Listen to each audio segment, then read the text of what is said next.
జయ హో నా జన్మభూమి ఎంత గొప్పదో, జయ హో నను కన్న భూమి ఎంత గొప్పదో. అంటే నిన్న మండపేట, ఇది ప్రత్యేకించి ఎన్నికలకు సంబంధించిన విషయం కాబట్టి మీకు చెప్తా ఉన్నా. మండపేట నుంచి మన నాయకులు చాలామంది వచ్చి చాలా బాధపడిపోతూ ఉన్నారు. మనం పొత్తులో ఉండి మన చంద్రబాబు గారు ఇట్లా అనౌన్స్ చేశారు, మండపేట సీటు మనకి చెప్పాలి కదా అది అంటే ఖచ్చితంగా అది సరైన విధానంలో చెప్పలేదు. ఖచ్చితంగా అంత మీకు ఏకీపిస్తున్నాను. చాలా ఇబ్బంది పడ్డారు అందరూ. మనకి మండపేట లాంటి నియోజకవర్గంలో పోయినసారే ఒక 18% ఓటు ఉంది.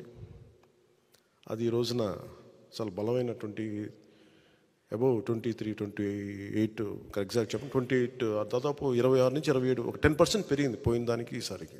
నేను కూడా ప్రత్యేక పరిస్థితుల్లో వాళ్ళు 2 సీట్లు అనౌన్స్ చేశారు కాబట్టి నేను కూడా 2 సీట్లు అనౌన్స్ చేస్తున్నాను ఈ రోజున. అది పరిస్థితులు అలాంటివి.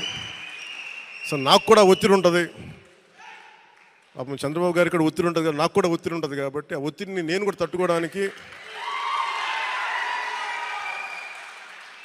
రిపబ్లిక్ డే రోజున నాకు R అక్షరం బాగుందనిపించింది. రిపబ్లిక్ డే RRR లాగా రిపబ్లిక్ డే రోజున రాజోలు రాజానగరం సీట్లు నేను అనౌన్స్ చేస్తాను. సో ఈ రిపబ్లిక్